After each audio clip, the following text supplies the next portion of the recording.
तो चलिए दोस्तों, आज हम लोग करने वाले हैं हिंदी आधुनिक काल, जो कि जेनरिक इलेक्टिव सेमेस्टर 4 में पूछा जाता है। ठीक है, और यह विशेष रूप से झारखंड की यूनिवर्सिटियों के लिए जिनमें भी आपका जेनरिक इलेक्टिव में पढ़ना है आधुनिक काल का इतिहास, हिंदी जेनरिक इलेक्टिव सेमेस्टर 4। जैसे कि BBMKU की बात करें तो वहाँ पर है, और इसके अलावा भी जितने भी यूनिवर्सिटी में, जितने भी विश्वविद्यालय में आधुनिक काल को रखा है जेनरिक इलेक्टिव के तौर पे, तो वे सभी के लिए काम में देगा। इसमें हम लोग जानेंगे सिलेबस, इंपॉर्टेंट क्वेश्चन, ठीक है, ऑब्जेक्टिव एंड सब्जेक्टिव। तो चलिए शुरू करते हैं।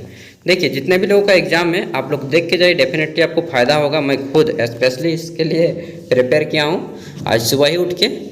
तो सेमेस्टर 4 में देखिए आपका जो है आधुनिक काल का इतिहास पूछा जाता है काव्य में, हिंदी जेनरिक इलेक्टिव में। इसमें देखिए आपके 5 यूनिट है। पहला यूनिट है भारतेंदु एवं द्विवेदी युग की काव्य विशेषताएं, ठीक है, ये पढ़नी है।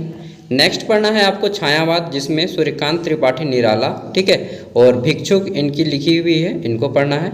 और पंत, ठीक है, पंत मतलब सुमित्रा नंदन पंत की भारत माता पढ़नी है। आगे देखते हैं, तो तीसरी इकाई में आपको पढ़नी प्रगतिवाद। इसमें नागार्जुन की एक बहुत सुंदर कविता है सिंदूर तिलकित भाल, ठीक है, इसको पढ़ना है।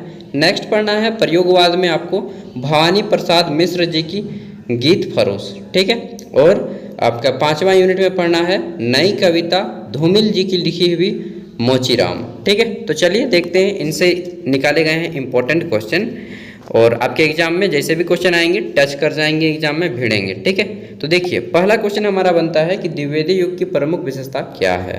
पहला क्वेश्चन क्या है, द्विवेदी युग। अरे यार, मेरा आँख जो है आज काफ़ी ज़्यादा दर्द कर रहा है।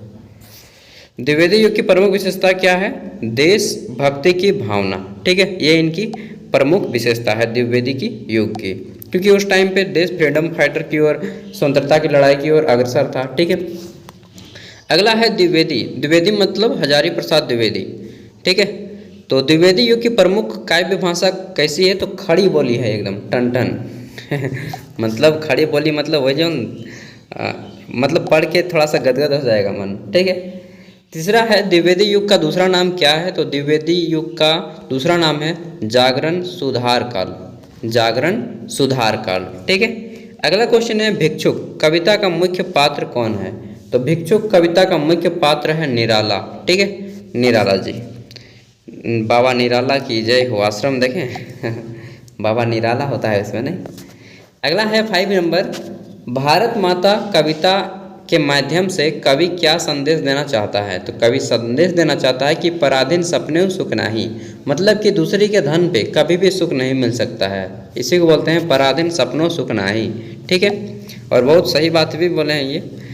नेक्स्ट क्वेश्चन है कि भिक्षुक कविता के लेखक कौन है, तो भिक्षुक कविता का लेखक है सूर्यकांत त्रिपाठी निराला, ठीक है।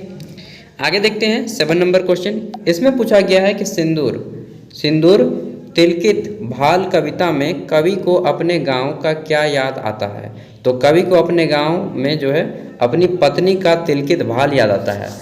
तिलकित भाल मतलब जब लड़की टिकली और सिंदूर लगाती है, ठीक है, तो वो सुसज्जित रूप में लगाती है, मतलब बहुत सज संवर के, तो उसको तिलकित भाल कहा जाता है, ठीक है। और कवि को ये सारी चीज़ें याद आ रही हैं, मतलब दूर चले गए होंगे कवि, इसलिए याद आता होगा।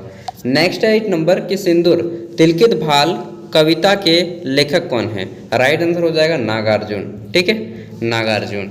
आगे देख लेते हैं, और हम लोग का 10 क्लास में एक बहुत प्यारा था, क्या नाम था उसका, तुम्हारी यह दंतुरित मुस्कान शायद, ठीक है, जिसमें नागार्जुन जी ही नहीं लिखा था।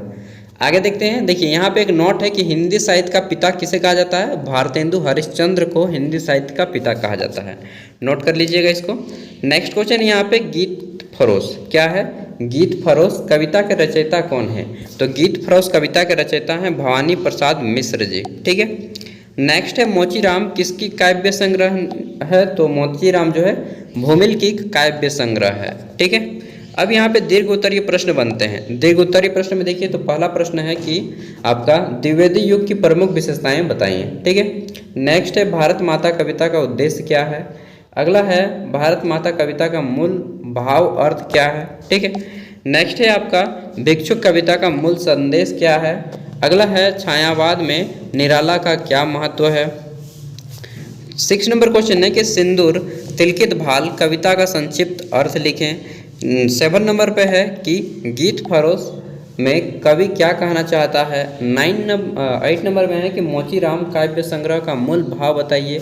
9 नंबर में है भूमिल के अनुसार कविता क्या है, और 10 नंबर में है गीत फरोश। ठीक है, तो ये सभी आपके इंपॉर्टेंट क्वेश्चन है जो कि एग्जाम में आने की संभावना है। ठीक है, तो देखिए जितने भी लोगों के पास गेस्ट पेपर है वो गेस्ट पेपर से पढ़ लीजिएगा, गेस्ट पेपर नहीं है तो बुक है बुक से पढ़ लीजिएगा, दोनों नहीं है तो आप लोग इंटरनेट से एक एक क्वेश्चन सर्च मारिएगा और उसको पढ़ लीजिएगा। प्रत्येक क्वेश्चन पे आपको 50-50 वर्ड का नोट्स बनाना है और उसको एक बार रिवाइज करके जाना है। ठीक है, और एग्जाम से पहले जस्ट आधा घंटा पहले एक बार फिर से रिवाइज मार लेना है। इतना अगर आप कर लेते तो डेफिनेटली आपका एग्जाम बहुत अच्छा जाएगा। ठीक है दोस्तों, एंड इसके बाद आपका एक पेपर होता है सेक का पेपर। ठीक है, सेक जिसमें भी आप जो भी रखें, इंडियन हिस्ट्री कल्चर डाइवर्सिटी हो, एनवायरमेंटल एंड पब्लिक हेल्थ हो, एटीपी हो, जो भी है सब अपलोडेड है चैनल पे। एंड मैं इस नेक्स्ट ईयर का भी अपलोड कर दूंगा जल्दी। ठीक है, तो जैसे ही मुझे समय मिलेगा मैं अपलोड कर दूंगा। बाकी इसका PDF का लिंक वीडियो का डिस्क्रिप्शन में होगा, आप लोग इससे डाउनलोड कर सकते हैं।